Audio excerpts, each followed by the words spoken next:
Yo, what's up guys? Welcome back to another video. We have Cosmic DE in front of us right now, right here live. Do keep in mind that this is a pre-alpha release. I generally check out beta software on my channel, but so, just don't complain if anything breaks. You're going to probably have some glitches in this video. I am recording through OBS. It's not very stable, but it isn't that unstable that I am not able to make a video. And I'm really excited to check it out with you guys. So let's dive right in.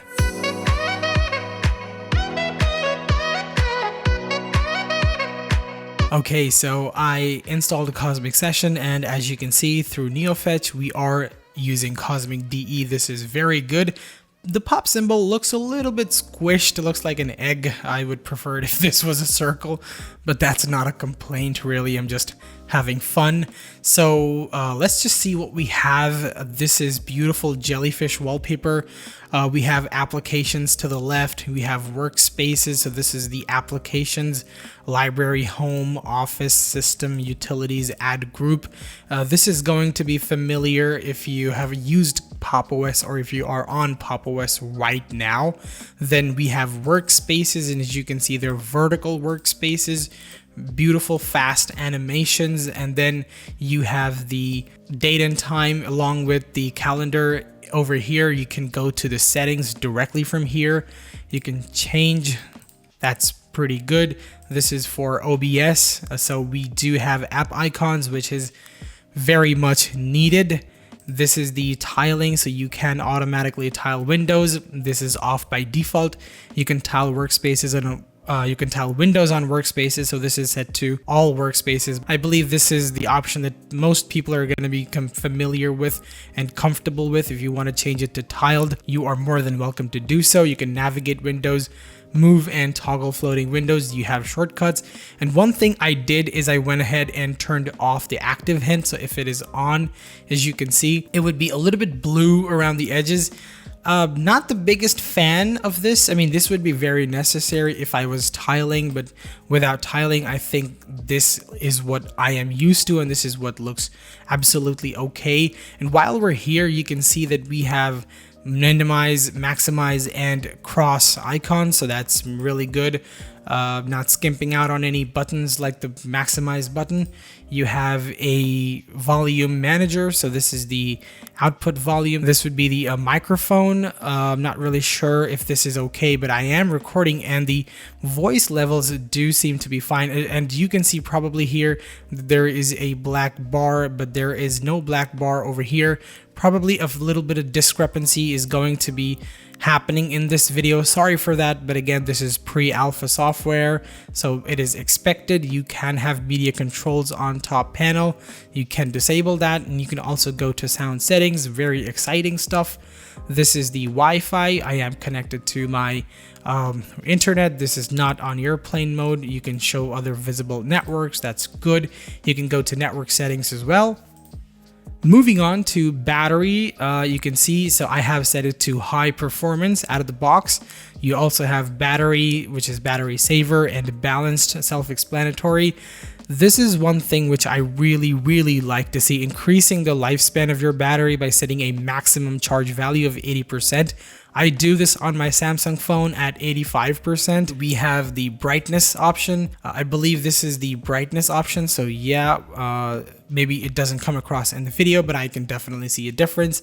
This is the keyboard brightness, I believe, and it works. It definitely works. I can see on my keyboard there are 3 levels. So at 13%, the keyboard backlight is completely off. At 30%, it is very dim. Then, okay, so at 78%, I think it reached maximum brightness, and it stays the same at 100%. So that's good to know. It also mentions you have discrete GPU active and it can reduce battery life. This is common knowledge, but what isn't is the applications using discrete GPU. This is a fantastic way of letting people know that, okay, these are the apps that are using discrete GPU, and if you close these apps, your discrete GPU is no longer going to be utilized and you're going to be able to save power. As you can see, the battery has gone out of the screen. A little weird bugs, but pre-alpha, nothing to complain. Very excited about this OBS and Cosmic Workspace. Somebody missed the E.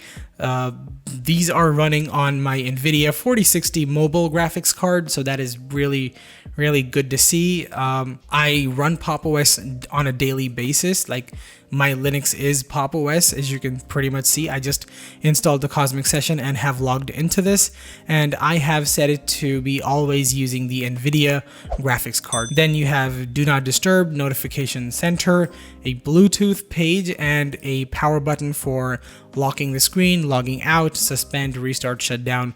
Very good. You also have the shortcuts mentioned, so that is extremely good to see. Now what we're going to do is we're going to go to the file manager. We're going to check what it looks like. Again, the old icons. I am desperate to see some new icons in Pop! OS. By the way, I went ahead and set it to a 125% scaling on my screen. 100% looked a little bit too small, but at 125%, other Linux distros look very big, like unnecessarily big, but I believe this is workable, this is usable, this is a very good 125%, because not all 125% is the same, which is what I have discovered, which is why I stick to 100% for every Linux operating system, but I do use 125% on my Windows, which is what is the default setting. So anyway, this is the files, and here you can squish the sidebar. You have files, a new tab, new Windows, standard operations, edit, and you can go to operations. Interesting, you don't have anything, but that's okay. We're gonna come back to that later, maybe when the alpha releases, and you can see settings as well. So theme match desktop. You do have light mode as well. I definitely want to check out light mode. The light mode in last Pop! OS wasn't the best. It's nothing bad or whatever, but the dark mode suits Pop! OS just a little bit more, but I am excited to check out the new light mode over here. Icon size, you have a grid and list, so different values, you can configure them. You can sort by name, direction, and you can also show hidden files. This is really good. I really love how they're doing this. Very simple, big icons, very touch friendly as well. This is something which is really good to see. In view, we can go to About Cosmic Files. So this is the GitHub link and the latest commit. If you want to go to GitHub to check it out, be my guest. I'm not going to go do it right now, but this looks really good. Let's close it and let's move on to something else. Let's say, for example, the settings. And now I think this icon looks a little bit weird, but it makes sense because there is a toggle and a circle, I believe. A warning beforehand, this settings page is gonna be a little bit glitchy, as you will see during the course of this video, but let's just ignore that. Let's just go to desktop first. So desktop and panel, you have launcher, workspaces, applications. It's empty, but you can show and hide the minimize, show the maximize. This is really good. This is missing from the current Pop! OS, and you have to bring it back, I think, with a GNOME extension, which is not the best way to do it, but they are rectifying for this, which is very good to see. Now you also have desktop panels and applets. So this is the panel at the top and the dock at the bottom. You can see this is a very Mac OS like dock. What Mac OS does is, if you have something open apart from the icon, it would show you a separate window. You can change this behavior in Mac OS. I have changed it because after a few apps, after I open a few apps, the dock gets unnecessarily large and the icons start getting really small because like the entire dock fits in one screen and it doesn't scroll over, like there is no flow over for the dock. So I really keep this as so like I changed this, so if you minimize right now, this would go into the OBS icon and it would not appear as a separate thing, which is happening right now. I think there is a way to change this, even if not right now. This is something to think about for people. So let's just go to panel first and let's talk about what it has. So automatically hide the panel, we could do that. If you move your mouse over, it will appear, and it doesn't seem to work all the time, but that's fine. Position on screen is top for the moment. We can go to right. This isn't the best looking position, I guess, and you definitely don't want it at the bottom with the dock. But they do have the option if you want to go crazy. If that's your thing, you could definitely do that.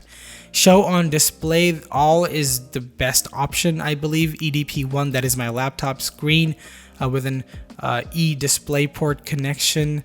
Definitely don't want to have that, and as you can see, behavior and positions is just a little bit glitched out. We can maybe adjust this and it goes away, which is good to see. You can also see graphical glitches along the borders, but that is absolutely fine. I do not care. Okay, moving on to the style gap between the panel and screen edges.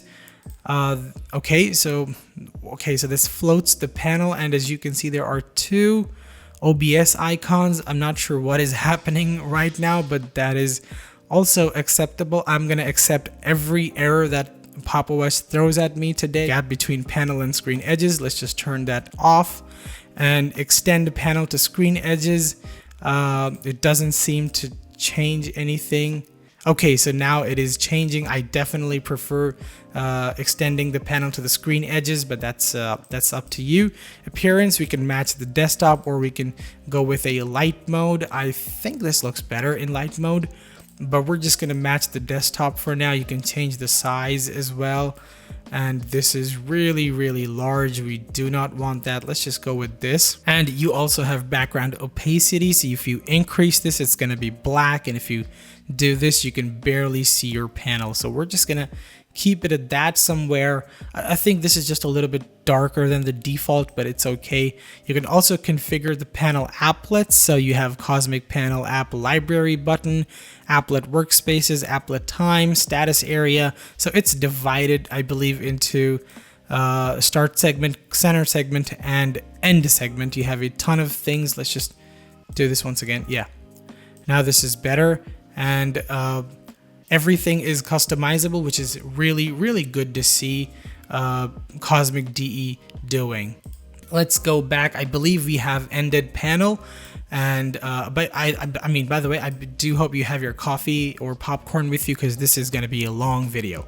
Next up is the dock, and the dock is enabled. You can completely disable the dock. I don't know why you would want to do that. Maybe you just installed a different dock, a third-party dock. I don't know if that is possible, but here we have the dock.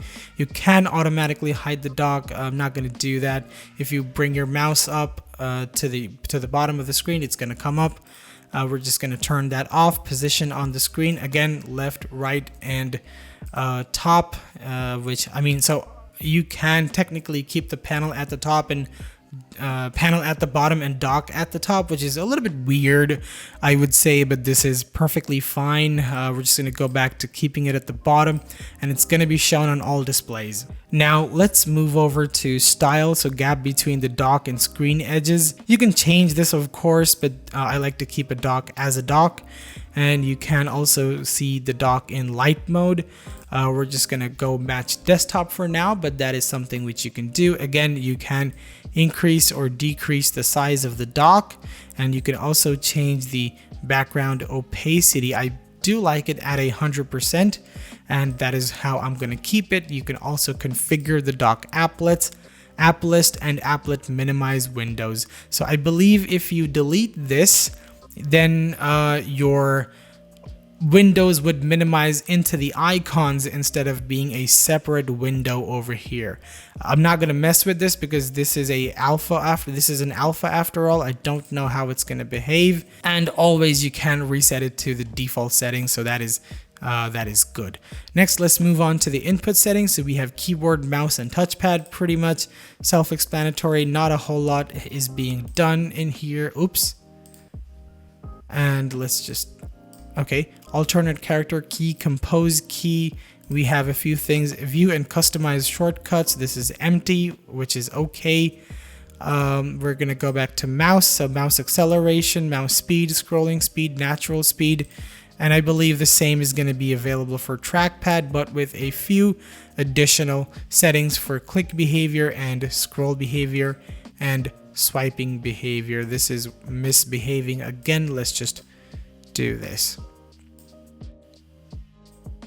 Okay, This is perfectly fine for our usage, and as you can see, it'll always misbehave like this, but that's nothing to worry about. Yeah, a little bit of dragging in the corner fixes this problem.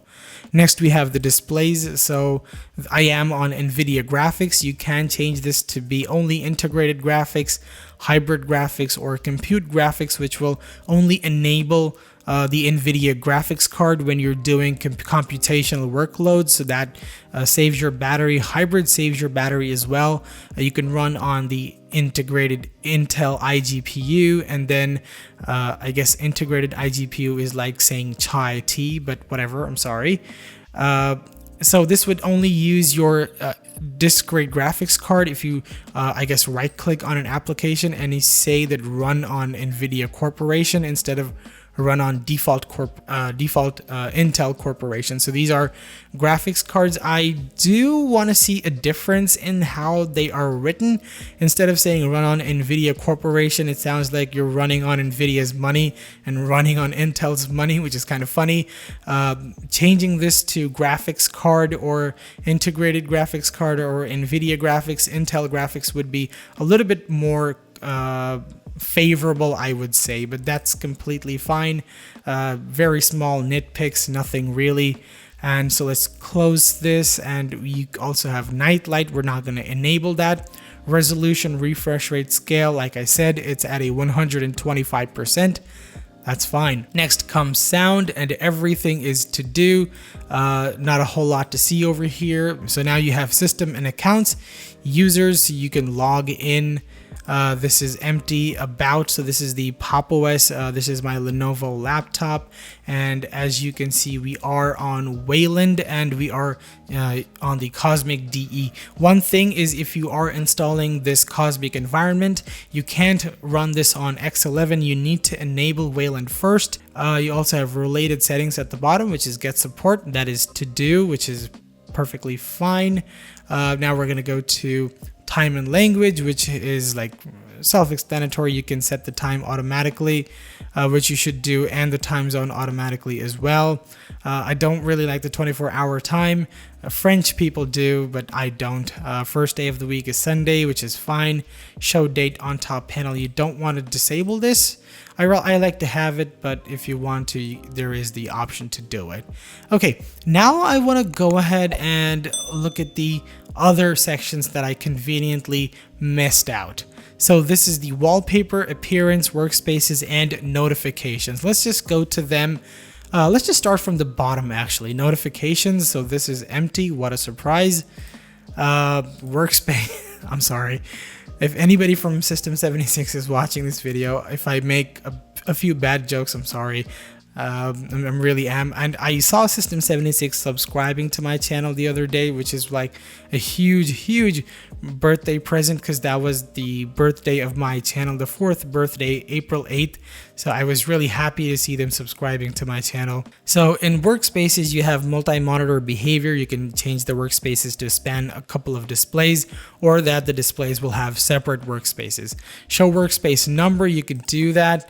You can show the workspace name, so you can set the names. And I do really love that they have given us the option to change the workspace orientation from vertical to horizontal. I'm not really sure how this would affect the gestures, because right now what Pop OS does is I believe it's a 4-finger or 3-finger swipe from top to bottom to change the workspaces. But in GNOME and in Fedora, like the distributions that use GNOME, they have a 1-to-1 horizontal swiping of the workspaces. Again, I forget if it's 3 or 4 fingers, doesn't really matter, but I really like this. So you can go and you can see the animations are really fluid, and if I click on this, it would show up in the original workspace.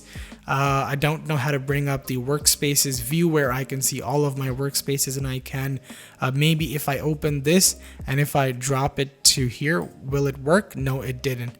Maybe we can do something. And by the way, while we're here, these are, let's just show you the window snapping. So if you hold it like this, you're going to be able to fill up the upper part of your screen. But if you push it just a little bit more into the top panel, actually, you're going to be able to fill the screen up with this. So pretty standard actually. I really love seeing these, and if you push it to the side, left or right, it's gonna snap like you normally would expect it to. That's pretty good. Let's just go back to settings.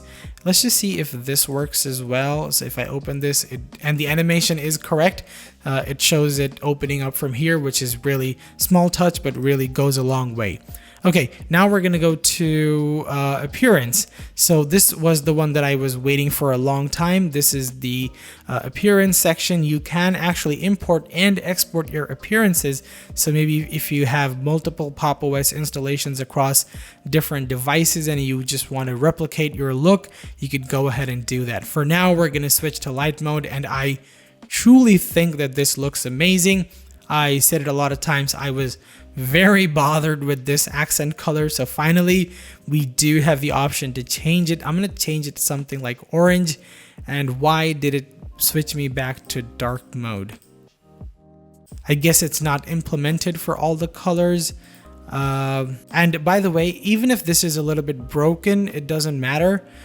Because what I can see is you can set different accent colors for different modes. So if you notice, if this is green, and if I choose dark, it changes to blue. That is really good. Application or window background, that is okay. But why is light mode not working? So let's just go back to this color. And I think it froze on me. Oh my god, I think it really froze. And it's stuck. Unfortunately, this is stuck. Let's just see what I can do about it. Okay, so well, after I clicked on stop recording, it still showed me that it was recording. After I clicked on stop recording, for some reason, it still showed me the red dot, and I just assumed that my recording was still going on. There was actually not a whole lot left to the video, but like it was already done, whatever footage I already have. I think that's pretty much enough for the video. So thank you guys for watching. I am back on my GNOME DE. This is a little bit more stable, so to speak. Like it's my favorite distribution, and it's really stable, by the way. So anyway, guys, that was my first look at Cosmic DE. A bit of a bummer at the end of the video, but that's okay. This is a pre-alpha. We have to remember that. I really enjoyed my time with it, and thank you for watching. I'll catch you on the next one. Peace.